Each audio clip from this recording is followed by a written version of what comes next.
السلام عليكم ورحمة الله وبركاته. الحمد لله نحمده ونستعينه ونؤمن به ونتوكل عليه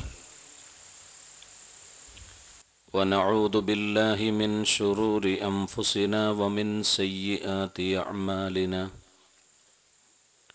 من يهده الله فلا مضل له ومن يضلله فلا هادي له ونشهد أن لا إله إلا الله وحده لا شريك له ونشهد أن نبينا محمدا عبده ورسوله أرسله بالهدى ودين الحق ليظهره على الدين كله ولو كره المشركون. اللهم صل على سيدنا محمد وعلى آل سيدنا ومولانا حبيبنا محمد. أعوذ بالله من الشيطان الرجيم. بسم الله الرحمن الرحيم. ولا تقتلوا أولادكم خشية إملاق نحن نرزقهم وإياكم إن قتلهم كان خطأ كبيرا. صدق الله العلي العظيم. قال نبينا وحبيبنا محمد صلى الله عليه وسلم الدنيا متاع وخير متاعها المرأة الصالحة. صدق نبينا محمد صلى الله عليه وعلى آله وأصحابه أجمعين. يا رحمة الله إني خائف وجلو يا نعمة الله إني مفلس عاني فليس لي عمل ألقى العليم به سوى محبتك العظمى وإيماني فكن ماني من شر الحياة ومن شر الممات ومن إهراق جثماني. وعلموا أمة سيدنا مولانا മുഹമ്മദ്. ഏറ്റവും ബഹുമാനമുള്ള അധ്യക്ഷൻ, ഇവിടത്തെ മഹല്ലിൻ്റെ മുൻ സെക്രട്ടറി കൂടിയായ KM അഷ്റഫ് സാഹിബ്, ഈ മഹത്തായ പരിപാടി ഔപചാരികമായി ഉദ്ഘാടനം നിർവഹിച്ച ഷാഹുൽ ഹമീദ് ഇർഫാനി, വേദിയെ ധന്യമാക്കിയ അബ്ദുൽ ജബ്ബാർ സാഹിബ്, മറ്റ് പ്രിയപ്പെട്ട സഹോദരങ്ങൾ, സുഹൃത്തുക്കൾ, അല്ലാഹു റബ്ബ് സുബ്ഹാനഹു വ തആല പരിശുദ്ധമായ ഈ മജ്ലിസിൽ സംഗമിച്ചതുപോലെ അനുഗ്രഹീത സ്വർഗത്തിൽ സമ്മേളിക്കാൻ നമുക്ക് തൗഫീക്ക് നൽകുമാറാകട്ടെ. എല്ലാവിധ ആഫത്ത് മുസീബത്തുകളിൽ നിന്നും, അപകടങ്ങൾ, പ്രയാസങ്ങൾ, പ്രതിസന്ധികൾ, വിഷമങ്ങൾ, ഫളീഹാത്തുകളിൽ നിന്നും, രോഗങ്ങളിൽ നിന്നും നമ്മെയും നമ്മുടെ മാതാപിതാക്കൾ, സഹോദര സഹോദരിമാർ, ഭാര്യ സന്താനങ്ങൾ, ബന്ധുമിത്രാദികൾ, കൂട്ടുകുടുംബാദികൾ, ഉസ്താദന്മാർ, ശിഷ്യന്മാർ, സുഹൃത്തുക്കൾ, ദുആ കൊണ്ട് ഏൽപ്പിച്ചവർ, നാമുമായി ബന്ധപ്പെട്ട എല്ലാവരെയും രണ്ട് ലോകത്തും അല്ലാഹു റബ്ബുൽ ഇസ്സത്ത് കാത്തുരക്ഷിക്കുമാറാകട്ടെ. അല്ലാഹുവിൻ്റെ അനുഗ്രഹം കൊണ്ട് പരിശുദ്ധമായ ശഅബാൻ മാസത്തിലെ പവിത്രമായ തിങ്കളാഴ്ച രാവിലാണ് മഹത്തായ ഇൽമിൻ്റെ മജ്ലിസിൽ നാം ഒരുമിച്ചു കൂടിയത്. വളരെ പ്രധാനപ്പെട്ട, ഇന്നിൻ്റെ സമൂഹം ഏറ്റവും കൂടുതൽ ശ്രദ്ധയോടെ പഠിക്കേണ്ട ഒരു പ്രമേയമാണ് ഈ മഹത്തായ സദസ്സിൽ പഠനത്തിന് നാം വിധേയമാക്കുന്നത്. അഥവാ ജീവിതത്തിൻ്റെ സമ്പൂർണമാണ് കുടുംബജീവിതം. അല്ലാഹു റബ്ബു സുബ്ഹാനഹു വ തആല ഈ ഭൂമിയിലേക്ക് ആദിമ മനുഷ്യനായ ആദം നബി അലൈഹിസ്സലാമിനെ ജീവിക്കാൻ വേണ്ടി അനുവദിക്കുകയും ഇറക്കുകയും ചെയ്യുമ്പോൾ അവിടുത്തെ ഭാര്യയായ ഹവ്വ റളിയല്ലാഹു അൻഹയോടൊപ്പം കുടുംബജീവിതത്തിന് വേണ്ടിയാണ്, കുടുംബ ജീവിതം നയിക്കുന്നവരായിട്ടാണ് ഈ ഭൂമിയിൽ ഇറക്കിയത് എന്ന് പരിശുദ്ധമായ ഇസ്ലാം പഠിപ്പിക്കുന്നു. മനുഷ്യൻ മാത്രമല്ല, ഈ ലോകത്ത് സർവ്വ ജീവജാലങ്ങളും ഒരു നിലക്കല്ലെങ്കിൽ മറ്റൊരു നിലക്ക് കുടുംബജീവിതം നയിക്കുന്നവരാണ്. പക്ഷേ ഇന്നിൻ്റെ സമൂഹത്തിലെ ചുറ്റുപാടുകൾ പരിശോധിച്ചാൽ കുടുംബജീവിതം വഴിതെറ്റി സഞ്ചരിക്കുകയും ആ നിലക്ക് ജീവിതത്തിൻ്റെ പരാജയത്തിൻ്റെ പടുകുഴിയിലേക്ക് ആപ്പതിച്ചുകൊണ്ടിരിക്കുകയും ചെയ്യുന്ന ജനങ്ങളെയാണ് നമ്മൾക്ക് കാണാൻ കഴിയുന്നത്. ഏത് ഭാഗത്ത് നോക്കിയാലും, ഏത് പ്രദേശത്ത് നോക്കിയാലും, ഏത് നിലക്കുള്ള സമൂഹത്തിലേക്ക് കടന്നു ചിന്തിച്ചാലും തകർന്നടിഞ്ഞ കുടുംബജീവിതത്തിലൂടെ ജീവിത നൈരാശ്യം നേരിട്ടുകൊണ്ടിരിക്കുന്ന ധാരാളം ജനവിഭാഗങ്ങളെയാണ് ഏതു ഭാഗത്തും കാണാൻ കഴിയുന്നത്. പക്ഷേ ഈ സമയത്ത് വളരെ വ്യക്തമായി നാം ചിന്തിക്കേണ്ടത് അള്ളാഹുവിൻ്റെ ഹബീബ് ഖുർറത്തുല്ലൈന് മുസ്തഫ റസൂലുള്ളാഹി നബി സ്വല്ലല്ലാഹു അലൈഹി വസല്ലം തങ്ങളിലൂടെ സമർപ്പിതമായ യഥാർത്ഥ കുടുംബജീവിതത്തിൻ്റെ സന്ദേശങ്ങൾ, കുടുംബജീവിതത്തിന് പരിശുദ്ധമായ ദീൻ പറയുന്ന പാഠങ്ങൾ വളരെ വ്യക്തമായി ഉൾക്കൊള്ളാൻ കഴിയുന്ന സമൂഹത്തിന് ഒരിക്കലും ഈ രംഗത്ത് പരാജയപ്പെടേണ്ടി വരികയില്ല എന്നതാണ് നമ്മൾക്ക് കാണാൻ കഴിയുന്നത്. മാത്രമല്ല, നേരത്തെ ഇവിടെ ഇബ്ലീസ് ലഅനത്തുല്ലാഹി അലൈഹിയെ പറ്റി പറഞ്ഞു. മനുഷ്യന്റെ ആജന്മ ശത്രുവായ പിശാച് മനുഷ്യനെ ഏതു നിലക്കും വഴിതെറ്റിക്കാൻ വേണ്ടി പരിശ്രമിച്ചു കൊണ്ടിരിക്കുന്നു. ഒരു സമയത്തും ഒരു കാര്യത്തിലും മനുഷ്യന് നന്മയുണ്ടാകണം എന്ന ഒരാഗ്രഹം, മനുഷ്യന് നന്മയുണ്ടാകണം എന്ന തീരുമാനം ഒരിക്കലും പിശാച് ലഅനത്തുല്ലാഹി അലൈഹിക്ക് ഉണ്ടാവുകയില്ല. എപ്പോഴും ഏതെങ്കിലും നിലക്ക് മനുഷ്യനെ വഴിതെറ്റിക്കണം എന്നാണ് പിശാച് ആഗ്രഹിക്കുന്നത്.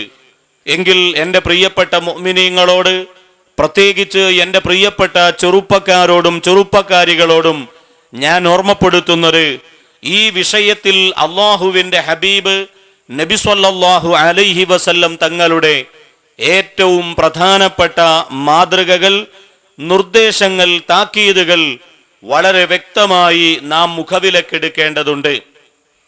എന്താണ് അള്ളാഹുവിൻ്റെ ഹബീബ് നമ്മളെ പഠിപ്പിച്ചത്? മനുഷ്യനെ വഴിതെറ്റിക്കാൻ ധാരാളം മാർഗങ്ങൾ പിശാച് ലഅനത്തുല്ലാഹി അലൈഹി തെരഞ്ഞെടുക്കുമെങ്കിലും ഏറ്റവും അധികം സുരക്ഷിതമായി അവൻ കാണുന്ന മാർഗം കുടുംബജീവിതത്തിൽ കലാപങ്ങൾ ഉണ്ടാക്കി, കുടുംബജീവിതത്തിൽ പ്രയാസങ്ങളും പ്രതിസന്ധികളും ഉണ്ടാക്കി മനുഷ്യനെ വഴിതെറ്റിക്കുക എന്നതാണ്. കാരണം കുടുംബജീവിതത്തിൽ കലാപങ്ങൾ ഉണ്ടാവുകയാണെങ്കിൽ, കുടുംബത്തിൽ അസ്വസ്ഥതകളും അതുപോലെ തന്നെ പ്രതിസന്ധികളും ഉണ്ടാവുകയാണെങ്കിൽ ആ മനുഷ്യന്റെ ജീവിതം തന്നെ താളം തെറ്റിക്കാനും, ആ മനുഷ്യന്റെ ജീവിതത്തിൽ പടച്ച റബ്ബിന് ഒരു നിലക്കും ഇബാദത്ത് ചെയ്യാതെ അതേ പിശാചിന്റെ അടിമത്വത്തിലേക്ക് അവനെ ആകർഷിക്കാനും പിശാച് ലഅനത്തുല്ലാഹി അലൈഹിക്ക് കഴിയും എന്നതുകൊണ്ടാണ് മനുഷ്യനെ വഴിതെറ്റിക്കാൻ അവൻ ശ്രമിക്കുമ്പോൾ ഏറ്റവും കൂടുതൽ കുടുംബജീവിതത്തിൽ കലാപങ്ങൾ ഉണ്ടാക്കി വഴിതെറ്റിക്കണം എന്ന് അവൻ ആഗ്രഹിക്കുന്നത്. അള്ളാന്റെ ഹബീബ് പറയുന്നത് കാണാം, ഇന്ന ഇബ്ലീസ ലയളഉ അർശഹു അലൽ മാഇ. പിശാചുക്കളുടെ നേതാവായ ഇബ്ലീസ് ലഅനത്തുല്ലാഹി അലൈഹി അവന്റെ സിംഹാസനം ജലാശയത്തിന്റെ മുകളിൽ സ്ഥാപിക്കുകയാണ്. ജലാശയത്തിന്റെ മുകളിൽ സിംഹാസനം സ്ഥാപിച്ച് പിശാചു ലഅനത്തുല്ലാഹി അലൈഹി അതിൽ അതേ ഉപവിഷ്ടനാകുന്നു. ആ ജലാശയത്തിന്റെ മുകളിലുള്ള സിംഹാസനത്തിലിരിക്കുന്ന പിശാച് അവന്റെ അനുയായികളായ പിശാചുക്കളെ ലോകത്തിന്റെ നാനാഭാഗത്തേക്ക് പറഞ്ഞയക്കുകയാണ്. എല്ലാ ഭാഗങ്ങളിലും പോയി വലിയ വലിയ ഫിത്നകളും ഫസാദുകളും കുഴപ്പങ്ങളും ഒക്കെയുണ്ടാക്കി പിശാചിന്റെ അനുയായികൾ തന്റെ നേതാവായ പിശാചിന്റെ അടുക്കലേക്ക് വരുന്നു. എന്നിട്ട് അവൻ ചെയ്ത പ്രവർത്തനങ്ങളെ വിശദീകരിക്കുകയാണ്. ഓരോ പ്രവർത്തനങ്ങളെയും പിശാച് വിശദീകരിക്കുമ്പോ ഒരു അനുയായി വന്നിട്ട് പറയുന്നത്, ഞാൻ പോയത് ഇന്ന ഗ്രാമത്തിലേക്കാണ്. ആ ഗ്രാമത്തിന്റെ ടൗണിൽ ചെന്ന് അവിടെയുള്ള ജനങ്ങളുടെ ഇടയിൽ അടിപിടിയും കലാപങ്ങളും ഉണ്ടാക്കിയിട്ടാണ് വന്നത് എന്ന് തന്റെ പ്രവർത്തനം വിശദീകരിക്കുമ്പോ നേതാവായ പിശാച് പറയും, മാ സനഅത ശൈആ, നീ ഒന്നും ചെയ്തില്ല, അതൊന്നും ഒരു പ്രവർത്തനമായി കാണാൻ കഴിയില്ല എന്ന് പറഞ്ഞ് അതിനെ നിസ്സാരമായി തള്ളിക്കളയുന്നു. വേറെ ഒരു പിശാച് വന്നിട്ട് മറ്റു പല പ്രവർത്തനങ്ങളും പറയുന്നു. ഞാൻ ഇന്ന സ്ഥാപനങ്ങളിലേക്ക് പോയി, അവിടെ ചെന്ന് സ്ഥാപനത്തിൽ കുഴപ്പങ്ങൾ ഉണ്ടാക്കിയിട്ട് വരുന്നു. അപ്പോഴും നേതാവ് പറയുന്നത്, മാ സനഅത ശൈആ, നിനക്കൊന്നും ചെയ്യാൻ കഴിഞ്ഞില്ല, അത് ശരിയല്ല. ഇങ്ങനെ ഓരോരുത്തരും അവനവന്റെ പ്രവർത്തനങ്ങൾ വിശദീകരിക്കുന്നതിന്റെ ഇടയിൽ കൂട്ടത്തിൽ ഒരു അനുയായി വന്നിട്ട് പറയും, ഞാൻ ഇന്ന് പോയത് ഇന്ന വീട്ടിലേക്കാണ്, ഇന്ന നാട്ടിലുള്ള ഇന്ന കുടുംബത്തിലേക്കാണ് പോയത്. ആ കുടുംബത്തിൽ ചെന്ന് ഞാൻ പ്രശ്നങ്ങൾ ഉണ്ടാക്കി, ഭർത്താവിന്റെയും ഭാര്യയുടെയും ഇടയിൽ കലാപങ്ങൾ ഉണ്ടാക്കി. ഹത്താ ഫറഖ്തു ബൈനഹാ വബൈന സൗജിഹി, ആ കുടുംബത്തിലെ ഭാര്യ ഭർത്താക്കളുടെ ഇടയിൽ കലാപങ്ങൾ ഉണ്ടാക്കി പരസ്പരം വേർപിരിയുന്ന സാഹചര്യം എത്തിച്ചിട്ടാണ് ഞാൻ ഇങ്ങോട്ട് പോരുന്നത് എന്ന് പറയുമ്പോൾ, നഅമ്മൻതാ, ഈ കുടുംബകലഹമുണ്ടാക്കിയ അനുയായിക്ക് നേതാവായ പിശാച് ഗുഡ് സർട്ടിഫിക്കറ്റ് കൊടുക്കുമെന്ന് അഷ്റഫുൽ ഖൽഖ് ഹബീബ് മുഹമ്മദുർ റസൂലുള്ളാഹി സ്വല്ലല്ലാഹു അലൈഹി വസല്ലം പഠിപ്പിക്കുന്നു. എന്താണ് അതിന്റെ കാരണം? ഒരു മനുഷ്യന്റെ കുടുംബത്തിൽ കലാപങ്ങൾ ഉണ്ടാവുകയാണെങ്കിൽ, ഒരു മനുഷ്യന്റെ കുടുംബത്തിൽ പ്രയാസങ്ങളും പ്രതിസന്ധികളും സൃഷ്ടിക്കാൻ കഴിയുകയാണെങ്കിൽ, ആ മനുഷ്യനെ പൂർണ്ണമായും തന്റെ വരുതിയിൽ കൊണ്ടുവരാനും പടച്ച റബ്ബിനുള്ള ഇബാദത്തിൽ പോലും അവന് സമാധാനം നൽകാതെ അവന്റെ ഒരു ഇബാദത്തും അള്ളാഹുവിന്റെ അടുക്കൽ സ്വീകരിക്കപ്പെടുന്ന രൂപത്തിൽ നിർവഹിക്കാതെ അവനെ മാറ്റി നിർത്താനും പിശാചിന് കഴിയും. അതുകൊണ്ടാണ് കുടുംബജീവിതത്തിൽ അവൻ കലാപങ്ങൾ ഉണ്ടാക്കുന്നത് എന്ന് ബഹുമാനപ്പെട്ട നബി സ്വല്ലല്ലാഹു അലൈഹി വസല്ലം തങ്ങൾ നമ്മെ ബോധ്യപ്പെടുത്തി തരികയാണ്. എന്റെ പ്രിയപ്പെട്ട മുഅ്മിനീങ്ങളോട്, എന്റെ പ്രിയപ്പെട്ട സഹോദരങ്ങളോട് വളരെ വ്യക്തമായി ഞാൻ ഓർമ്മപ്പെടുത്തുന്നു. അതെ, അതുകൊണ്ട് കുടുംബജീവിതത്തിന്റെ ഭദ്രത വളരെ നന്നായി നാം കാത്തുസൂക്ഷിക്കേണ്ടതുണ്ട്. ഏതാണ് കുടുംബജീവിതത്തിന്റെ ഭദ്രത? നമ്മൾക്കറിയാം, കുടുംബം എന്ന് പറഞ്ഞാൽ തന്നെ അത് ഈ വാക്കിന്റെ അർത്ഥം കൂടുമ്പോൾ ഇമ്പമുണ്ടാവുക എന്നതാണ്. കുടുംബം എന്ന് പറഞ്ഞാൽ കൂടുമ്പോൾ ഇമ്പമുണ്ടാവുക എന്നാണ് അതിന്റെ അർത്ഥം. എങ്കിൽ ഇന്നത്തെ കുടുംബത്തിന്റെ അവസ്ഥ എന്താ? ഭാര്യയും ഭർത്താവും കൂടെ ഒരുമിച്ച് കൂടിയാല് ഇമ്പല്ല ഉണ്ടാകണ കൊമ്പ് കോർക്കലാണ് പലപ്പോഴും ഉണ്ടാവുക. ആ നിലക്കാണ് പല സാഹചര്യത്തിലും പല വീടുകളിലും കുടുംബത്തിന്റെ അവസ്ഥ. കാരണം പിശാച് ലഅനത്തുല്ലാഹി അലൈഹി ആ കുടുംബത്തിൽ കലാപങ്ങൾ ഉണ്ടാക്കാൻ ശ്രമിക്കുമ്പോൾ കേവലം വാക്കുകളുടെ പേരിൽ, അല്ലറ ചില്ലറ പ്രയാസങ്ങളുടെ പേരിൽ, പ്രവർത്തികളുടെ പേരിൽ പരസ്പരം ഭാര്യയും ഭർത്താവും പോരടിക്കുകയും വഴക്കടിക്കുകയും അത് കുടുംബത്തിന്റെ ഏറ്റവും വലിയ അനിശ്ചിതത്വത്തിലേക്ക് നയിക്കുകയും ചെയ്യുന്നു എന്നാണ് നമ്മൾക്ക് കാണാൻ കഴിയുക. എങ്കിൽ നിങ്ങൾക്കറിയുമോ, പരിശുദ്ധമായ ഇസ്ലാം പഠിപ്പിക്കുന്ന ഒരു കുടുംബജീവിതമുണ്ട്, മാന്യമായ കുടുംബജീവിതം. ഇന്നത്തെ ഭൗതിക ലോകത്തിന്റെ നിർവചനവും പരിശുദ്ധ ഇസ്ലാമിന്റെ നിർവചനവും താരതമ്യപ്പെടുത്തി പഠനം നടത്തിയാൽ ഇത് രണ്ടും തമ്മിലുള്ള അന്തരം നമ്മൾക്ക് മനസ്സിലാക്കാൻ കഴിയും. ഒരിക്കൽ ഒരു ബുദ്ധിജീവിയോട് പത്രക്കാര് കുടുംബജീവിതത്തെ പറ്റി ചോദിച്ചു. എന്താണ് കുടുംബജീവിതം എന്നത് നിങ്ങളുടെ ഭാഷയിൽ എന്താണ് ഇതുകൊണ്ട് ഉദ്ദേശിക്കുന്നത്? അപ്പൊ ആ ബുദ്ധിജീവി പറഞ്ഞ എന്താ? അദ്ദേഹം വളരെ സരളമായ ശൈലിയിൽ ഹാസ്യരൂപത്തിൽ കുടുംബജീവിതത്തിന് ഒരു നിർവചനം പറഞ്ഞു കൊടുത്തു. അദ്ദേഹം പറഞ്ഞത്, അകത്തുള്ളവർ പുറത്തേക്കും പുറത്തുള്ളവർ അകത്തേക്കും എത്രയും പെട്ടെന്ന് എത്തണമെന്ന് ആഗ്രഹിക്കുന്ന ഒരു പ്രക്രിയയാണ് കുടുംബജീവിതം എന്നതാണ് ദുനിയാവിലെ കുടുംബജീവിതത്തെ പറ്റി അദ്ദേഹം പറഞ്ഞത്. എന്താ ഈ പറഞ്ഞതിന്റെ അർത്ഥം? ശരിക്ക് ചിന്തിക്കുന്നവർക്കേ മനസ്സിലാകൂ. അഥവാ അദ്ദേഹം പറഞ്ഞത്, അകത്തുള്ളവർ പുറത്തേക്ക് എന്ന് പറഞ്ഞാൽ, പുറത്തുള്ളവർ അകത്തേക്ക് എന്ന് പറഞ്ഞാൽ, കല്യാണം കഴിക്കാത്ത ആളുകളൊക്കെ വിവാഹം കഴിച്ച് മാന്യമായ ഒരു കുടുംബജീവിതം നയിച്ചാൽ നന്നായിരുന്നു എന്ന് ചിന്തിക്കുന്നു. അതാണ് പുറത്തുള്ളവർ അകത്തേക്ക് എത്താൻ ആഗ്രഹിക്കുന്നു എന്ന് പറഞ്ഞത്. അതേസമയം അകത്തുള്ളവർ പുറത്തേക്ക് എത്താൻ ആഗ്രഹിക്കുന്നു എന്ന് പറഞ്ഞാൽ, വിവാഹം കഴിച്ച ആളുകള് ഏകദേശം കല്യാണമൊക്കെ കഴിഞ്ഞ് കുറച്ചു കാലം അങ്ങ് നീങ്ങുമ്പോഴേക്കും അല്ലറ ചില്ലറ കലാപങ്ങളും പ്രയാസങ്ങളും ഒക്കെ തുടങ്ങുമ്പോൾ ഈ മുസീബത്ത് വേണ്ടില്ലായിരുന്നു എന്ന് ചിന്തിക്കും. അതുകൊണ്ടാണ് അകത്തുള്ളവർ പുറത്തേക്ക് പോകാൻ ആഗ്രഹിക്കുന്നു എന്ന് പറഞ്ഞത്. എങ്കിൽ പരിശുദ്ധ ഇസ്ലാം കുടുംബ ജീവിതത്തിന് നൽകുന്ന മാനദണ്ഡം അതല്ല. അള്ളാന്റെ ഹബീബ് മുഹമ്മദ് മുസ്തഫ സല്ലല്ലാഹു അലൈഹി വസല്ലം തങ്ങൾ പറയുന്നത് കാണാം, മൻ തസവ്വജ ബിംറഅ ഫഖദ് അഹ്റസ സുലുസൈ ദീനി ഫൽയത്തഖില്ലാഹ ഫിസ്സുലുസിൽ ബാഖി.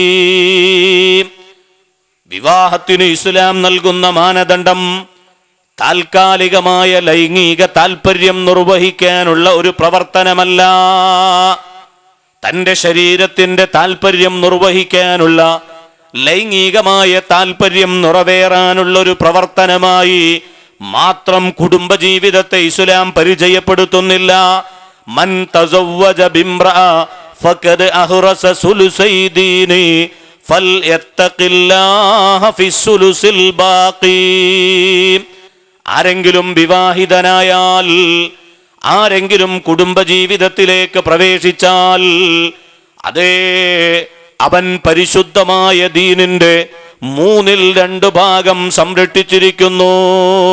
ഫഖദ് അഹ്റസ സുലുസൈ ദീനി, മതനിയമങ്ങളുടെ 2/3 ഭാഗത്തിന്റെ സംരക്ഷണമാണ് കുടുംബജീവിതം.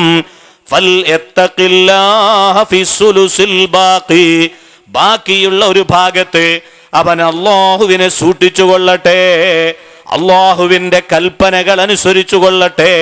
ഹബീബ് മുഹമ്മദുർ റസൂലുള്ളാഹി നബി സല്ലല്ലാഹു അലൈഹി വസല്ലം തങ്ങൾ പ്രഖ്യാപിക്കുന്നു, കേവലം ഒരു ഉത്സവമായി വിവാഹത്തെ പരിചയപ്പെടുത്തുന്നില്ല, ഒരാഘോഷമായി വിവാഹത്തെ പരിചയപ്പെടുത്തുന്നില്ല.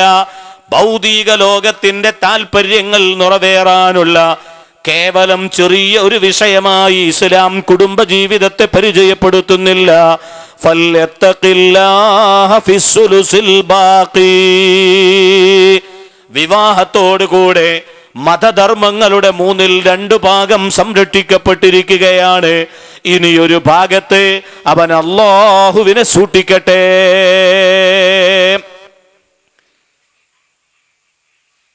അതാണ് ബഹുമാനപ്പെട്ട മുഹമ്മദുർ റസൂലുള്ളാഹി സ്വല്ലല്ലാഹു അലൈഹി വസല്ലം തങ്ങൾ നമ്മെ പഠിപ്പിക്കുന്നത്.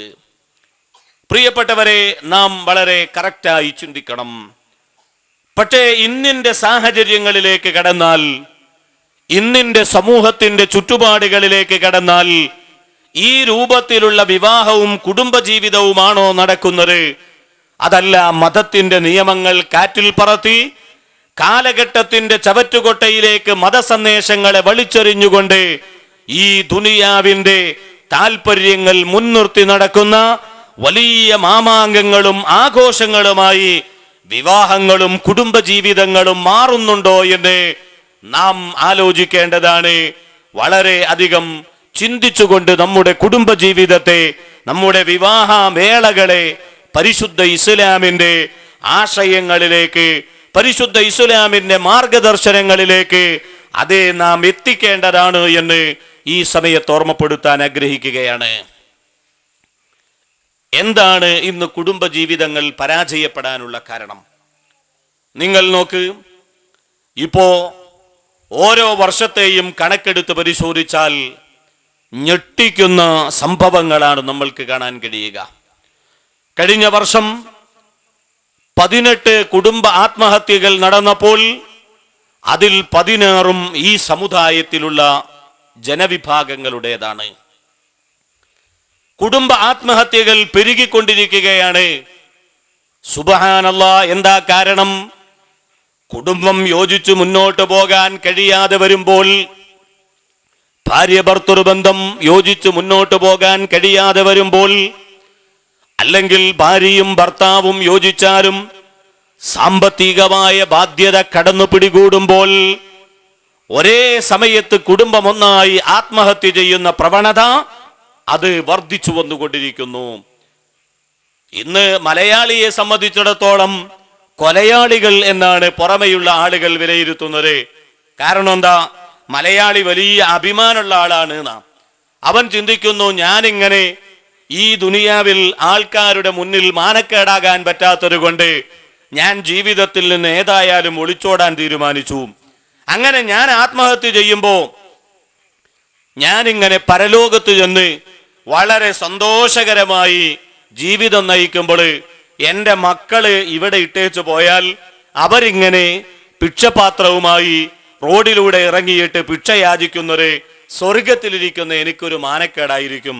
അതുകൊണ്ട് ഏതായാലും പോകാൻ തീരുമാനിക്കുമ്പോൾ കുട്ടികളെയും കൂടെ കൊണ്ടുപോയേക്കാം എന്ന് കരുതി എട്ടും പൊട്ടും തിരിയാത്ത പാവപ്പെട്ട പിഞ്ചു മക്കൾക്ക് മധുരം നൽകാമെന്ന് പറഞ്ഞ് ഐസ്ക്രീമിൽ വിഷം കലർത്തി കൊടുത്ത് മരിക്കുന്ന നേരത്തും കൊടും ചതിയനായി മാറിക്കൊണ്ടിരിക്കുകയാണ് മലയാളികൾ എന്ന കൊലയാളികൾ എന്ന് പ്രിയപ്പെട്ടവരെ നാം ചിന്തിക്കേണ്ടതുണ്ട്.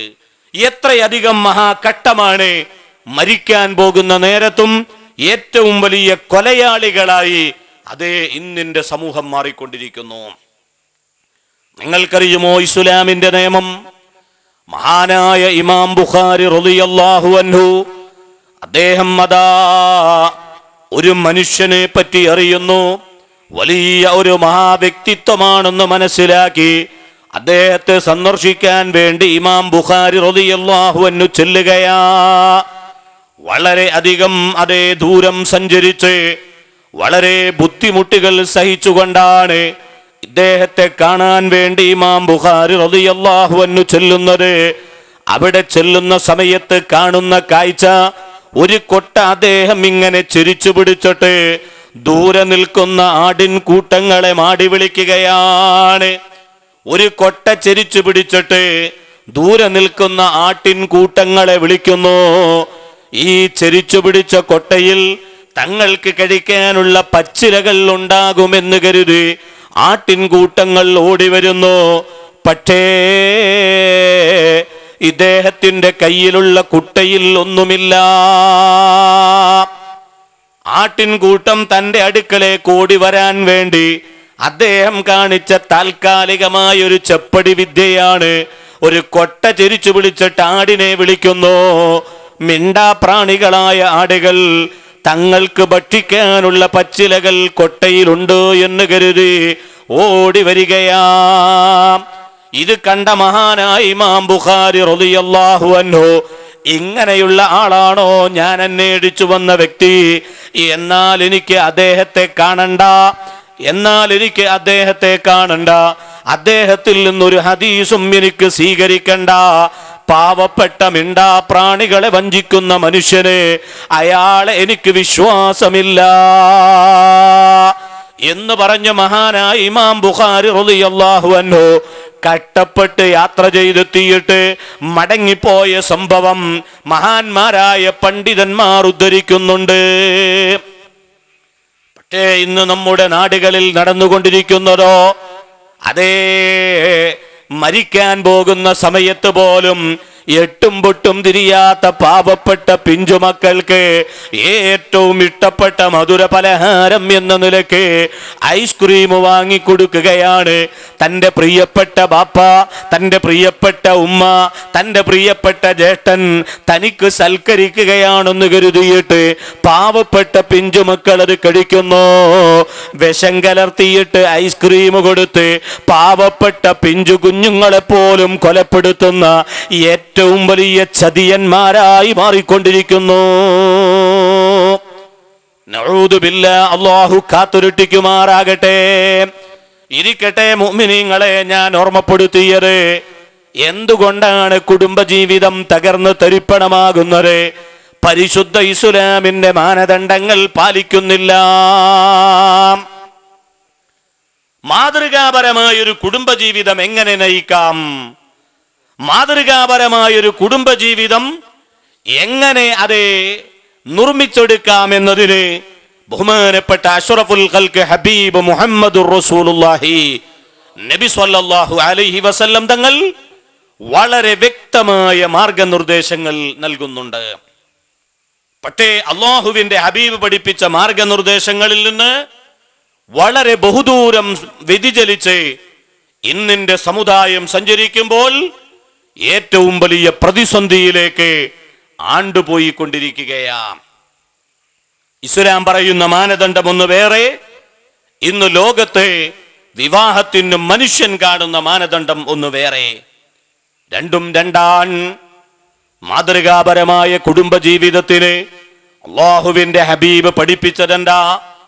വിവാഹത്തിനു വേണ്ടി തീരുമാനമെടുക്കുമ്പോൾ തന്നെ, വിവാഹ ആലോചന നടക്കുമ്പോൾ തന്നെ മാതൃകാപരമായ കുടുംബജീവിതത്തിനുള്ള വഴികൾ കാണണം. അതിനുള്ള മാർഗങ്ങൾ അതേ വെട്ടിത്തുറന്നുകൊണ്ടായിരിക്കണം വിവാഹത്തിലേക്ക് കടക്കേണ്ടത്. എന്താണ് ഇണയുടെ മാനദണ്ഡം? എന്താണ് തുണയുടെ മാനദണ്ഡം? എന്താണ് വിവാഹത്തിന്റെ മാനദണ്ഡം? അള്ളാന്റെ ഹബീബ് അഷ്റഫുൽ ഖൽഖ് മുഹമ്മദ് മുസ്തഫ സ്വല്ലല്ലാഹു അലൈഹി വസല്ലം തങ്ങൾ അതേ നമ്മെ പഠിപ്പിക്കുകയാ. അള്ളാന്റെ ഹബീബ് പറയുന്നു, മൻ തസവ്വജ ഇംറഅതൻ ലിഇസ്സിഹാ ലം യസിദില്ലാഹു ഇല്ലാ ദുല്ലാ വമൻ തസവ്വജഹാ ലിമാലിഹാ ലം യസിദില്ലാഹു ഇല്ലാ ഫഖറാ വമൻ തസവ്വജഹാ ലിഹസബിഹാ ലം യസിദില്ലാഹു ഇല്ലാ ദനാഅ വമൻ തസവ്വജ ഇംറഅതൻ ലം യുരിദ് ബിഹാ ഇല്ലാ അൻ യഗുല്ല ബസറഹു വയുഹസ്സിന ഫർജഹു ഔ യസില റഹിമഹു ബാറകല്ലാഹു ലഹു ഫീഹാ വബാറക ലഹാ ഫീ. വിവാഹത്തിന്റെ മാനദണ്ഡം എന്താണ്? കുടുംബജീവിതത്തിന്റെ മാനദണ്ഡം എന്താണ്? കുടുംബജീവിതത്തിന്റെ ആമുഖത്തിലേക്ക് പ്രവേശിക്കുന്ന മനുഷ്യൻ പരിഗണിക്കേണ്ട ചുറ്റുപാടുകൾ എന്തൊക്കെയാണ്? ബഹുമാനപ്പെട്ട ഹബീബ് ത്വഹ റസൂലുള്ളാഹി അവിടത്തെ സുന്ദരമായ വചനങ്ങളിലൂടെ, ഓ പ്രിയപ്പെട്ട മുസ്ലിമേ, എന്നെയും നിങ്ങളെയും പഠിപ്പിക്കുകയാ. മൻ തസവ്വജ ഇംറഅതൻ ലിഇസ്സിഹാ ലം യസിദില്ലാഹു ഇല്ലാ ദുല്ലാ. ഒരു മനുഷ്യൻ വിവാഹിതനാകുമ്പോൾ അവന്റെ ജീവിതത്തിലേക്ക് കടന്നു വരുന്ന ഭാര്യയുടെ പ്രൗഢിയാണ് അവൻ മാനദണ്ഡമാക്കുന്നത് എങ്കിൽ, ആ ഭാര്യയുടെ പ്രശസ്തിയാണ് അവൻ മാനദണ്ഡമാക്കുന്നതെങ്കിൽ, ലം യസിദില്ലാഹു ഇല്ലാ ദുല്ലാ. ആ കുടുംബത്തിന് നിന്ദ്യതയല്ലാതെ, ആ കുടുംബത്തിൽ നികൃഷ്ടതയല്ലാതെ അല്ലാഹു അവന് നൽകുകയില്ല. ഹബീബ് റസൂലുള്ളാഹി. വളരെ നന്നായി ചിന്തിക്കണം പ്രിയപ്പെട്ട ചെറുപ്പക്കാരെ, വളരെ നന്നായി മനസ്സിലാക്കണം പ്രിയപ്പെട്ട ഉമ്മമാരെ, പെങ്ങന്മാരെ. ഇന്ന് കുടുംബ കോടതികൾ വർദ്ധിക്കുകയാണ്. കുടുംബ കോടതികളുടെ എണ്ണം വർദ്ധിച്ചുകൊണ്ടിരിക്കുകയാ, അല്ലേ? ഞാൻ ഒരിക്കൽ നാട്ടിൽ ചെന്നപ്പോ, എൻ്റെ വീട് എറണാകുളത്ത് മൂവാറ്റുപുഴ ഭാഗത്താണ്. അവിടെ വലിയ ആർച്ചും അതുപോലെ തന്നെ വലിയ ഉത്സവത്തിന്റെ ഒരു പ്രതീതി. എന്താണ് വലിയ ഉത്സവവും പരിപാടി നടക്കുന്നത്? എറണാകുളം ജില്ലയിൽ രണ്ടാമതൊരു കുടുംബ കോടതി കൂടെ ഉദ്ഘാടനം ചെയ്യുകയാണ് മൂവാറ്റുപുഴയിൽ. ആ കുടുംബ കോടതി ഉദ്ഘാടനം ചെയ്യുന്നതിന്റെ ആഘോഷമാണ് അവിടെ കാണാൻ കഴിയുന്നത്. സത്യത്തിൽ ചിന്തിച്ചപ്പോ ഞാൻ ആലോചിച്ചു പോയി, പടച്ചവനെ, ഇപ്പൊ ആഘോഷിക്കുകയാണോ അല്ല കരയുകയാണോ വേണ്ടത്? എറണാകുളം ജില്ലയിലുള്ള കുടുംബ കേസുകൾ ജില്ലാ തലത്തിലുള്ള കുടുംബ കോടതിയിൽ കെട്ടിക്കിടന്നിട്ട് ആ കോടതിയിൽ പരിഹരിക്കാനുള്ള സമയമില്ലാത്തതുകൊണ്ട് രണ്ടാമതൊരു കോടതി തുടങ്ങുകയാണ്, ഒരു കുടുംബ കോടതി തുടങ്ങുകയാണ്. ആ കുടുംബ കോടതി ആരംഭിക്കുന്നത് എങ്ങനെയാ? അന്വേഷിച്ചപ്പോ ആളുകൾ പറയുന്നത് കേട്ടു, യഥാർത്ഥ്യം എന്താണെന്നറിയില്ല. അഥവാ നമ്മളൊരു സ്ഥാപനം തുടങ്ങിയാല് സ്ഥാപനത്തിൽ അഡ്മിഷൻ വരുന്നത് 1, 2, 3 എന്ന ക്രമത്തിലാണെങ്കിൽ രണ്ടാമതൊരു കുടുംബ കോടതി ഉദ്ഘാടനം ചെയ്യുമ്പോ കുടുംബ കോടതിയുടെ ഫസ്റ്റ് സ്റ്റാർട്ടിംഗ് ദിവസത്തില് 50,000 കേസുകൾ മുന്നിൽ വെച്ചുകൊണ്ടാണ് ആ കോടതി പ്രവർത്തനം തുടങ്ങുന്നത്. അത്രയും അധികം കേസുകളാണ് ഇന്ന് കുടുംബ കോടതികളിൽ കെട്ടിക്കിടക്കുന്നത്. ഒരു 26-28 വയസ്സിൽ പരസ്പരം പിണങ്ങി കുടുംബ കോടതിയിൽ കേസ് കൊടുത്താല് ഇത് വിധിയായിട്ട് വേണം കുടുംബം ഈ ബന്ധം വേർപെടുത്തി അടുത്തൊരു കല്യാണം കഴിച്ച് മാന്യമായി ജീവിക്കണമെന്ന് ആഗ്രഹിച്ച് 28-ാമത്തെയോ 30-ാമത്തെയോ വയസ്സിൽ ഒരാൾ കേസ് കൊടുത്താൽ അൽഹംദുലില്ലാ അയാളുടെ കേസ് ഏകദേശം ഒരു 60 വയസ്സാകുമ്പോഴേക്കും പരിഗണിക്കും. 80 വയസ്സാകുമ്പോഴേക്കും കേസ് കോടതിയിൽ വിചാരണയും നടന്ന് വിധിയും പറയും. ഇനി അയാൾക്ക് വേണമെങ്കിൽ ഖബറിലേക്ക് പോവാം, അല്ലെങ്കിൽ ഒരു കല്യാണം കഴിച്ച് സുഖമായിട്ട് ജീവിക്കാം. അതാ ഇന്നത്തെ കുടുംബ കോടതിയുടെ അവസ്ഥ അല്ലേ? അത്രയും അധികം കുടുംബ കേസുകളാണ് കോടതിയിൽ കെട്ടിക്കിടക്കുന്നത്. അതിൽ ഭൂരിപക്ഷവും ഈ സമുദായത്തിൻ്റെതാണെന്ന് പറഞ്ഞാൽ തെറ്റാകുമോ പ്രിയപ്പെട്ട സഹോദരങ്ങളെ? എന്തേ ഇതിന്റെ കാരണം? എന്തേ ഇതിന്റെ കാരണം? അല്ലാഹുവിന്റെ ഹബീബ് കുടുംബ ജീവിതത്തിന് പറഞ്ഞ മാനദണ്ഡം പരിഗണിക്കുന്നില്ല.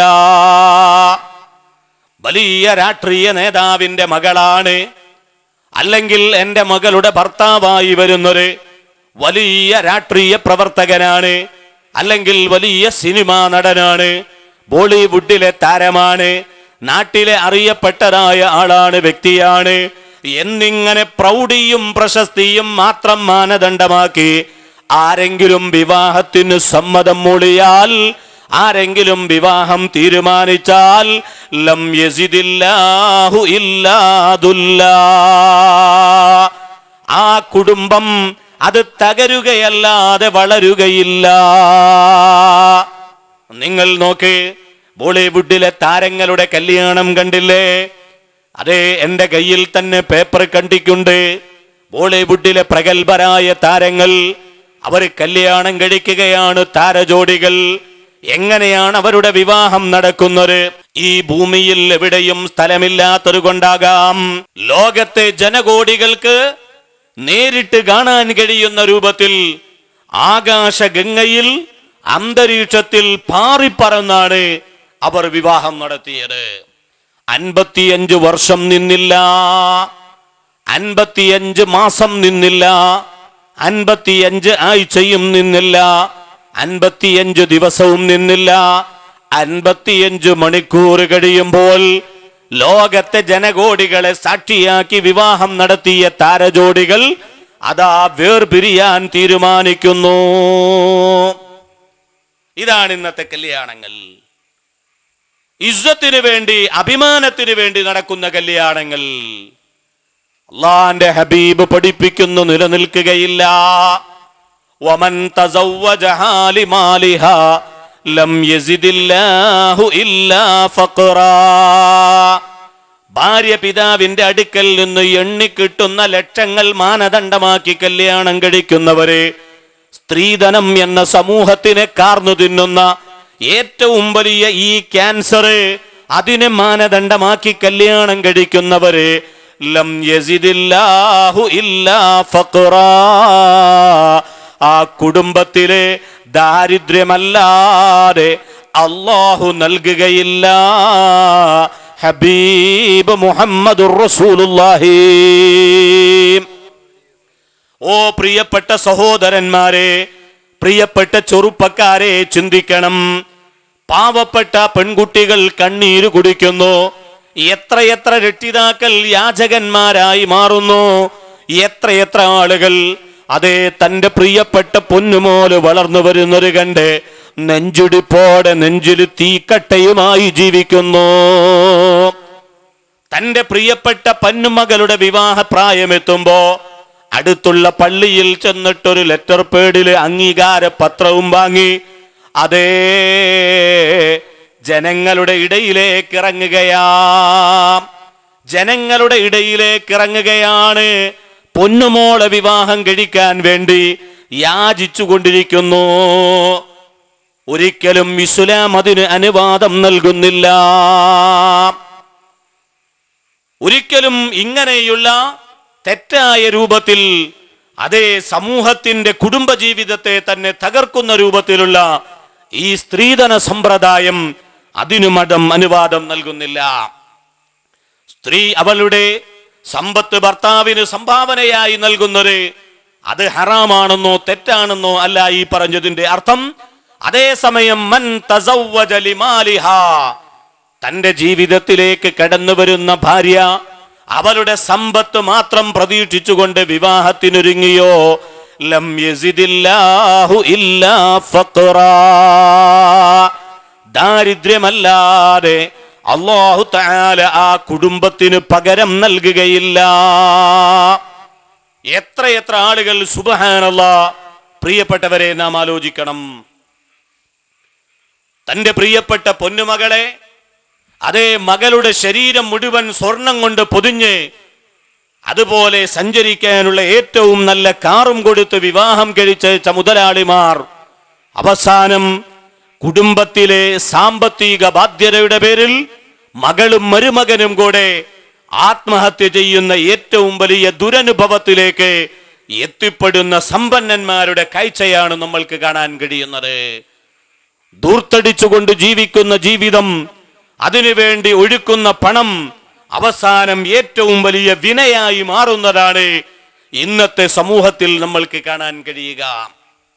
പണം ഒരിക്കലും മതത്തിന്റെ മാനദണ്ഡമാക്കാൻ പാടില്ല. പിന്നെ അള്ളാന്റെ ഹബീബ് പറഞ്ഞതെന്താ? വമൻ തസവ്വജഹാ ലിഹസബിഹാ ലം യസിദില്ലാഹു ഇല്ലാ ദനാആ. മതം ഉൾക്കൊള്ളാത്ത തറവാടിത്വത്തിന്റെ പേരിൽ അഥവാ തറവാടിത്വം എന്ന പ്രൗഢിയുടെ പേരിലാണ് വിവാഹം നടക്കുന്നതെങ്കിലും ആ പ്രൗഢിയും നിലനിൽക്കുന്നതല്ല. പിന്നെയോ മാതൃകാപരമായ കുടുംബജീവിതത്തിന്റെ ഏറ്റവും വലിയ പ്രത്യേകത എന്താണ്? അള്ളാന്റെ ഹബീബ് പറയുകയാണ്, വമൻ തസവ്വജ ഇംറഅതൻ ലം യുരിദ് ബിഹാ ഇല്ലാ അൻ യഗുല്ല ബഹസറഹു വയുഹസ്സിന ഫർജഹു ഔ യസില റഹിമഹു ബാറകല്ലാഹു ലഹു ഫീഹാ വബാറക ലഹാ ഫീ.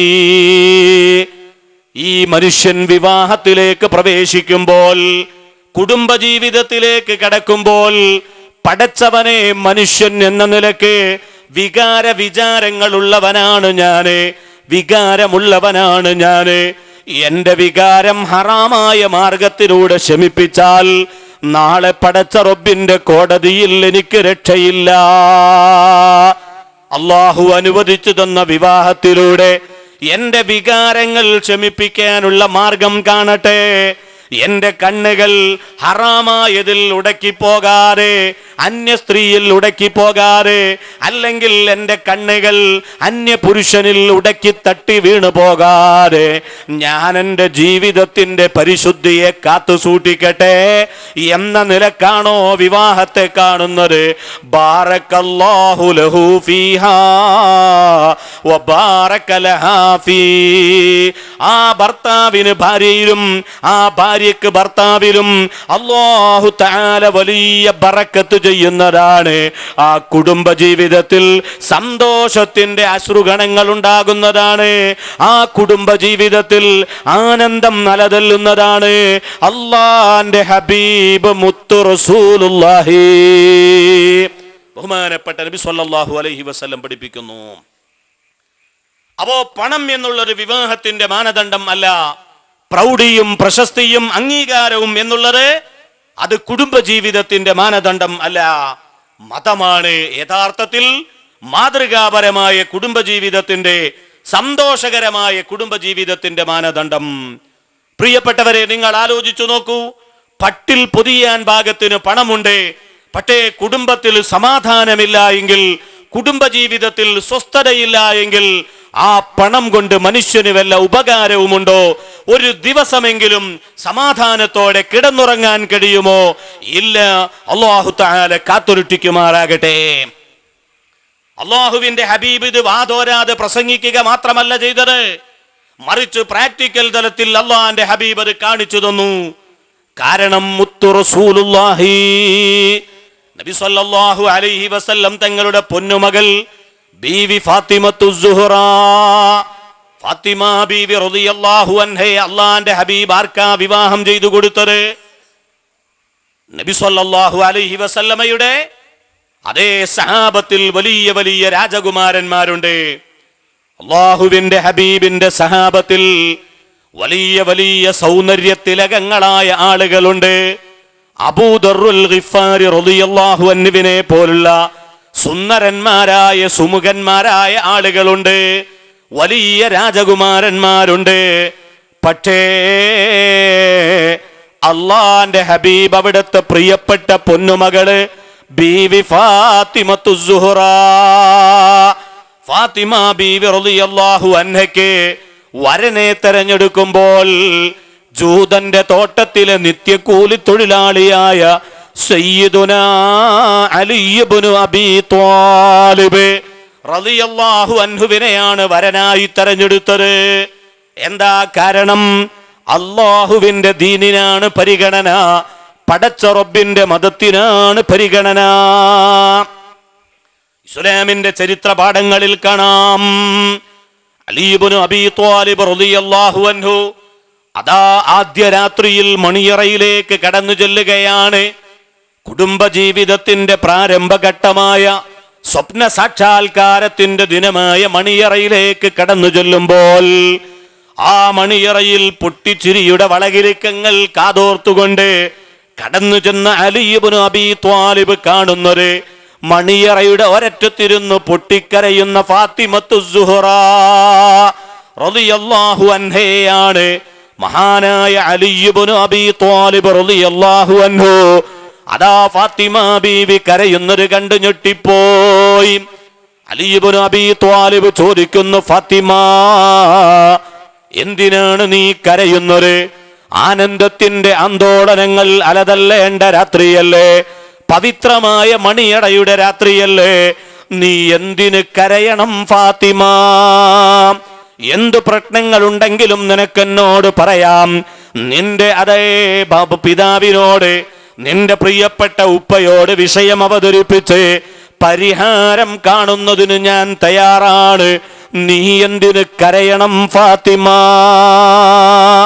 ബഹുമാനപ്പെട്ട ഫാത്തിമ ബീവിയോട് അലി ഇബ്നു അബീ ത്വാലിബ് റളിയല്ലാഹു അൻഹു ചോദിക്കുന്നു.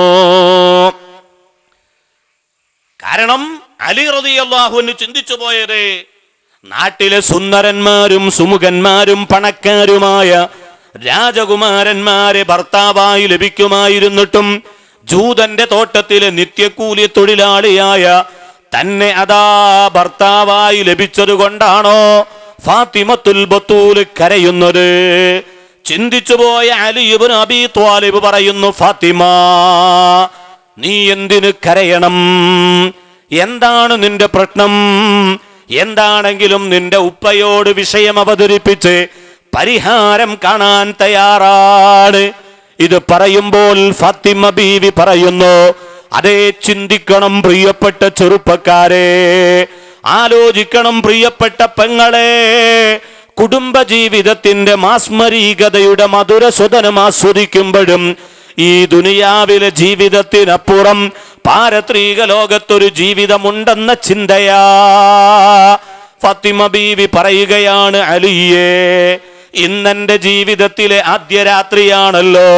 ധാരാളം ബന്ധുക്കൾ, കുടുംബങ്ങൾ, കൂട്ടുകാരികൾ വീട്ടിലേക്ക് വരുന്നു. എല്ലാവരും അതേ എന്നെ ആശംസിക്കുന്നു. കുളിച്ചു പുത്തനുടുപ്പിട്ട് അത്തറ് പൂശി ഞാനിതാ മണിയറയിലേക്ക് നടന്നു വന്നതാണ്. എല്ലാവരും കൂടെ എന്നെ യാത്രയാക്കിയതല്ലേ.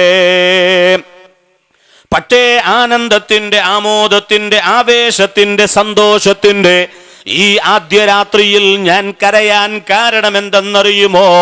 പ്രിയപ്പെട്ട അലിയേ, ഇതെന്റെ ജീവിതത്തിലെ ദുനിയാവിലെ ആദ്യ രാത്രിയാണെങ്കിൽ ഇനിയും എൻ്റെ ജീവിതത്തിൽ മറ്റൊരാദ്യ രാത്രിയുണ്ടല്ലോ. എല്ലാവരും എൻ്റെ വീട്ടിലേക്ക് ഓടി വരും, എല്ലാവരും കൂടെ എന്നെ കുളിപ്പിക്കും, പുത്തൻ പുടവകൾ അണിയിക്കും, ശരീരത്തിൽ സുഗന്ധങ്ങൾ പൂശിത്തരും, എല്ലാവരും കൂടെ എന്നെ മണിയറയിലേക്ക് യാത്രയാക്കും. അത് മണിയറയല്ല, മണ്ണറയല്ലേ. ഖബറിൽ എനിക്കൊരാദ്യ രാത്രിയില്ലേ? ദുനിയാവിന്റെ ആനന്ദത്തിന്റെ ആദ്യ രാത്രിയിൽ നിന്ന് ഖബറിന്റെ മണ്ണറയെ പറ്റി, മണ്ണറയിലുള്ള ആദ്യ രാത്രിയെ പറ്റി ചിന്തിച്ചപ്പോൾ അറിയാതെ കരഞ്ഞു പോയതാണ് അലിയേ. അതുകൊണ്ട് ഈ രാത്രിയുടെ ഉടമസ്ഥൻ താങ്കളാണ്, ഈ രാത്രി എൻ്റെ അധികാരമുള്ളത് താങ്കൾക്കാണ്. ഞാനൊന്ന് ചോദിക്കട്ടെ, ഒരല്പസമയം തരുമോ? ദുനിയാവിന്റെ ആദ്യ രാത്രിയിൽ ഖബറിന്റെ ആദ്യ രാത്രിയിലേക്ക് ഞാനൊരു 2 റക്അത്ത് നിസ്കരിക്കട്ടെ. അള്ളാന്റെ ഹബീബിന്റെ പൊന്നുമോള് ചോദിക്കുന്നു, അള്ളാഹുവിന്റെ ഹബീബിന്റെ പൊന്നുമകൾ ചോദിക്കുകയാ. മഹാനായ അലി ഇബ്നു അബീ ത്വാലിബ് റളിയല്ലാഹു അൻഹു പറയുന്നത്, ഫാത്തിമ, ഖബറിലെ ആദ്യ രാത്രി നിനക്ക് മാത്രമല്ലല്ലോ, ഞാനും ആ ആദ്യ രാത്രിയിൽ അതേ അനുഭവിക്കേണ്ടവനല്ലേ. എഴുന്നേൽക്കൂ, നമുക്ക് നിസ്കരിക്കാം. സ്വലാത്തു സുഫാഫ്, ഭാര്യ ഭർത്തൃ ബന്ധത്തിൽ ഏർപ്പെടുന്നതിനു മുമ്പ് 2 റക്അത്ത് സുന്നത്ത് നിസ്കാരം നിർവഹിക്കുന്നു. ഭാര്യ ഭർത്തൃ ബന്ധത്തിൽ ഏർപ്പെടുന്നതിനു മുമ്പ് 2 റക്അത്ത് സുന്നത്ത് നിസ്കാരം നിർവഹിക്കുന്നു. അങ്ങനെ അതാ കുടുംബജീവിതം ആരംഭിക്കുകയാ. ഈ മാതൃകയാണ് ബഹുമാനപ്പെട്ട സയ്യിദുനാ ഹബീബ് മുഹമ്മദുർ റസൂലുള്ളാഹി സ്വല്ലല്ലാഹു അലൈഹി വസല്ലമയുടെ പ്രിയപ്പെട്ട പൊന്നുമകൾ നമ്മൾക്ക് പരിചയപ്പെടുത്തിയത് എങ്കിൽ അള്ളാന്റെ ഹബീബ് പഠിപ്പിച്ചു തന്ന മാനദണ്ഡം ഇതാണ്.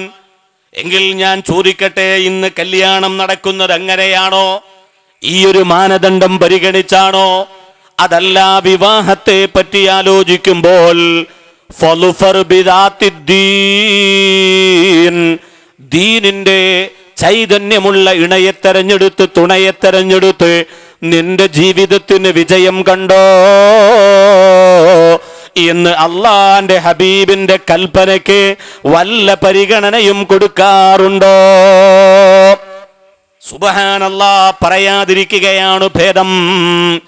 ഞാൻ ചോദിക്കട്ടെ പ്രിയപ്പെട്ട സഹോദരങ്ങളെ, ഇന്നത്തെ കല്യാണ മാമാങ്കങ്ങൾ എങ്ങനെയാണ്? ഒരു ഈമാനുള്ള മനുഷ്യന് കല്യാണത്തിൽ പങ്കെടുക്കാൻ കഴിയുമോ?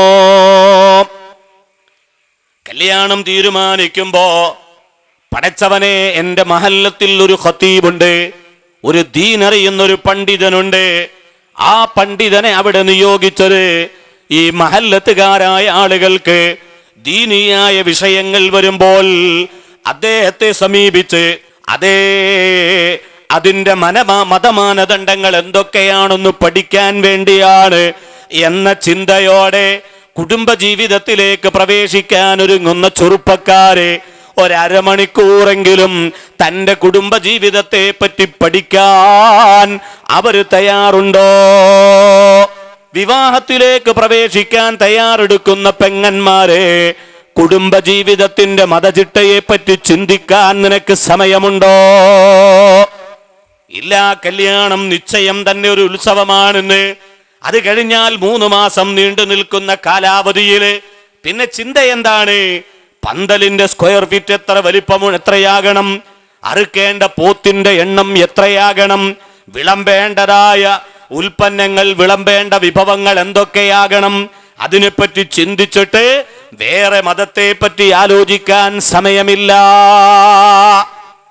മതത്തെ പറ്റി ചിന്തിക്കാൻ സമയമില്ല. അങ്ങനെ പുതിയാപ്പളയായി നല്ല റെഡിയായി പാന്റും ഷർട്ടൊക്കെ ഇട്ട് കോട്ടും ടൈയൊക്കെ കെട്ടി നല്ല ഒരു ടവൽ ആദ്യമായി തലയിലുമിട്ട് പുതിയാപ്പളയായി വന്നിരിക്കുന്ന ചെറുപ്പക്കാരനോട്, എടാ, നിന്റെ ഭാര്യയ്ക്ക് കൊടുക്കേണ്ട മഹർ എത്രയാണെന്ന് ചോദിച്ചാൽ അവൻ ഇങ്ങനെ അങ്ങോട്ടും ഇങ്ങോട്ടും നോക്കും. എന്നിട്ട് അവസാനം പറയും, പള്ളിയിലെ മൊല്ലാക്ക ഈ ഒരു പേപ്പർ മാത്രമാണല്ലോ എൻ്റെ അടുത്ത് തന്നോളൂ, വേറൊന്നും തന്നില്ല. അവൻ കരുതുന്നത് ഈ മഹർ എന്ന് പറഞ്ഞ സാധനവും അത് പള്ളിയിലെ മൊല്ലാക്ക തന്നെ തരേണ്ട ഒരു സാധനമായിരുന്നു, ആ മൊല്ലാക്ക മറന്നുപോയതാണ് എന്ന് അവൻ ചിന്തിക്കുക. തന്റെ പ്രിയപ്പെട്ട ഭാര്യയ്ക്ക് കൊടുക്കേണ്ട വിവാഹധനം, ആ മഹർ, അത് ഏതാണെന്ന് പോലും അറിയില്ല. സുബ്ഹാനല്ലാഹ്.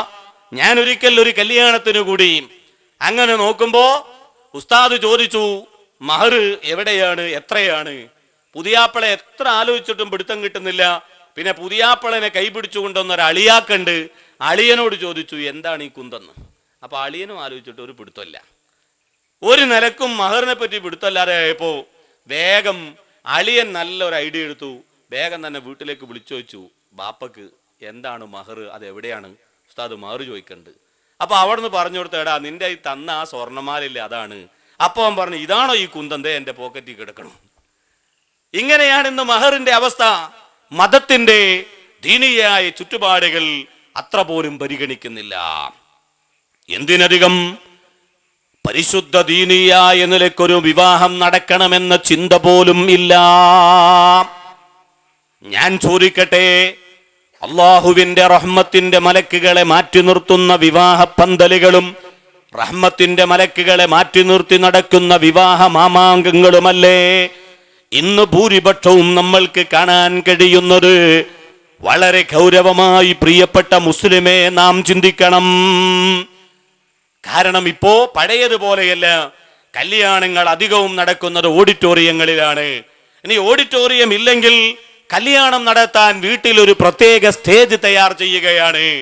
എന്നിട്ടോ ആ സ്റ്റേജിൽ നടക്കുന്നത് എന്തൊക്കെയാ? ആണും പെണ്ണും ഇടകലർന്നിട്ടിരിക്കുന്ന ഒരു ശൈലി. ഓഡിറ്റോറിയം ആയാൽ പിന്നെ സർവ്വതും ഹലാലായി എന്ന നിലക്കാണ്.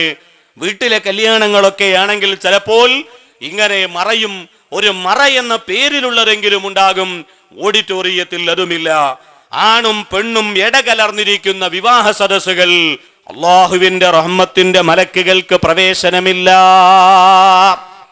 കല്യാണം നടക്കുന്ന വേദിയുടെ കോലമേതാ? സുബ്ഹാനല്ലാഹ്. ആന വലിപ്പത്തിലുള്ള 2 സിംഹാസന കസേരയുണ്ടാകും. അപ്പുറത്തും ഇപ്പുറത്തും മുഖത്തോട് മുഖം നോക്കിയിട്ട് ആന വലിപ്പത്തിലുള്ള സിംഹാസന കസേരകൾ. ഒന്ന് പുതിയാപ്പളക്കിരിക്കാനുള്ളതാണ്, ഒന്ന് അമ്മോഷനിരിക്കാനുള്ളതാണ്. 2 പേരും ആന വലിപ്പത്തിലുള്ള സിംഹാസന കസേരയിൽ വന്ന് കല്യാണത്തിന് വേണ്ടി ഉപവിഷ്ടരായി. പള്ളിയിൽ നിന്ന് ഖതീബെത്തുകയാണ്, മതപണ്ഡിതൻ എത്തുകയാണ്, വിവാഹത്തിന് കാർമ്മികത്വം വഹിക്കാനുള്ള പണ്ഡിതനെത്തുകയാ.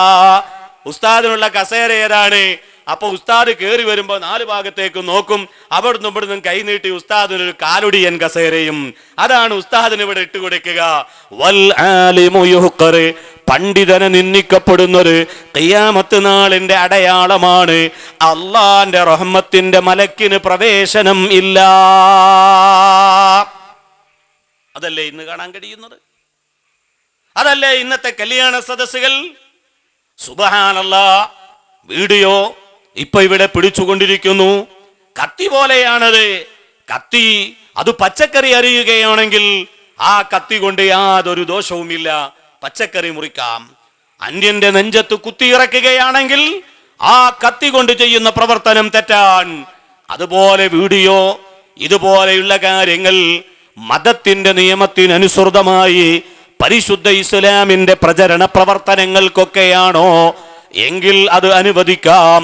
അതല്ല, അന്യ സ്ത്രീകളെയും അന്യ പുരുഷന്മാരെയും പരസ്പരം എന്നെന്നും കാണാൻ കഴിയുന്ന രൂപത്തിലുള്ള സിനിമാ സ്റ്റൈലിൽ ചിത്രീകരണം നടത്തുന്ന കല്യാണങ്ങളാണോ അള്ളാന്റെ റഹ്മത്തിന്റെ മലക്കുകൾക്ക് പ്രവേശനം ഇല്ല.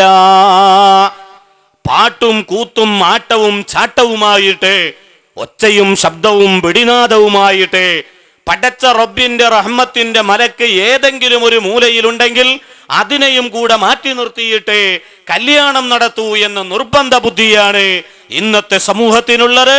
വല്ലാഹി വല്ലാഹി ആ കുടുംബ ജീവിതങ്ങള് സമാധാനത്തിന്റെ മാർഗത്തിലല്ല. ഹബീബ് റസൂലുള്ളാഹി, ഹബീബിന്റെ ഹദീസുകൾ പരിശോധിച്ചാൽ നമ്മൾക്ക് പഠിക്കാം. ഇന്നത്തെ വിവാഹങ്ങൾ നടക്കുന്നത് അങ്ങനെയല്ലേ? എത്രയധികം ഗൗരവമായി നാം ആലോചിക്കണം. ഇനി പുതിയാപ്പളയുടെ കോലം എന്താ?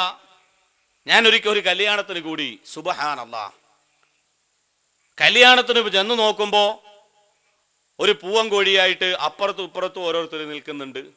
വലിയ ഒരു വിശാലമായ ഒരു കൊടയും പൊക്കി പിടിച്ച് 4 ഭാഗത്തും ഇങ്ങനെ പട്ടം കൊടുക്കുന്നത് പോലെ 4 ഭാഗത്തും കാലിങ്ങനെ ഉയർത്തിപ്പിടിച്ചിട്ട് ഒരു ചെറിയ പന്തലുമായിട്ട് നിൽക്കുന്ന ആള്. എല്ലാവരും അതിൻ്റെ ഉള്ളിൽ കൂടെ പോകണമെന്നാണ് നിയമം. അങ്ങനെ ഞാൻ ചെന്നപ്പോൾ എൻ്റെ അടുത്ത് അതിൻ്റെ ഉള്ളിൽ കൂടെ പോകണമെന്ന് 2 പൂവൻകോഴീനെ ഇങ്ങനെ നിർത്തിയിട്ടത്. അപ്പോൾ ഞാൻ പറഞ്ഞു, അതിൻ്റെ ഉള്ളിൽ കൂടെ പോയില്ലെങ്കിൽ കല്യാണം ശരിയായില്ലെങ്കിൽ തൽക്കാലം ശരിയാകണ്ട, ഞാനേതായാലും അതിൻ്റെ ഉള്ളിൽ കൂടെ പോകാൻ തയ്യാറില്ല. അങ്ങനെ നേരെ പോയി കല്യാണം നടക്കേണ്ട വേദിയിലെത്തി. എല്ലാം റെഡിയായിട്ട് ഈ പുതിയാപ്പള എന്ന് പറഞ്ഞ സാധനത്തിനെ കാണുന്നില്ല. അപ്പം ഞാൻ ചോദിച്ചു, ഇത് എവിടെ ഈ പുതിയാപ്പള വേണ്ട കല്യാണം, അതൊക്കെ ഇവിടെ ഉണ്ടെന്ന് പറഞ്ഞു. അങ്ങനെ നോക്കുമ്പോൾ നേരത്തെ പറഞ്ഞതുപോലെ സിംഹാസന സമാനമായ കസേരയാണ്. കല്യാണത്തിന്റെ സമയമായപ്പോൾ ആ സിംഹാസന സമാനമായ കസേരയുടെ ഇങ്ങനെ വലിയ മുല്ലപ്പൂ ചാർത്തി ചൂടിയിട്ടിരിക്കുകയാണ്. ഒരാൾ വന്നിട്ട് മുല്ലപ്പൂ നേരെ താഴേന്ന് എടുത്ത മറിച്ച് അങ്ങോട്ട് ഇട്ടപ്പോൾ അതിൻ്റെ ചോട്ടിലുണ്ട് ഈ പുതിയാപ്പള എന്ന് പറഞ്ഞ സാധനം ഇരിക്കുന്നു.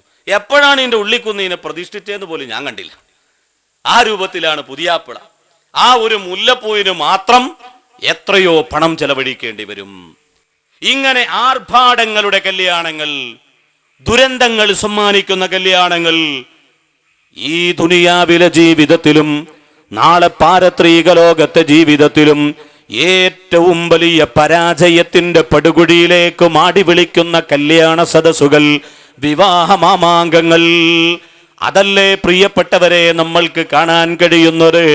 ഇതുകൊണ്ട് തന്നെ കുടുംബ കോടതികളുടെ എണ്ണം അധികരിക്കുന്നു. കുടുംബ കോടതികളുടെ എണ്ണം അധികരിച്ചു കൊണ്ടിരിക്കുകയാണ്. തകർന്നടിയുന്ന കുടുംബ ജീവിതങ്ങൾ, തകർന്നടിയുന്ന കുടുംബ ബന്ധങ്ങൾ എണ്ണിയാലൊടുങ്ങാത്ത അവസ്ഥയിലേക്ക് എത്തിക്കൊണ്ടിരിക്കുന്നു. അല്ലാഹു നമ്മളെ കാത്തുരക്ഷിക്കുമാറാകട്ടെ.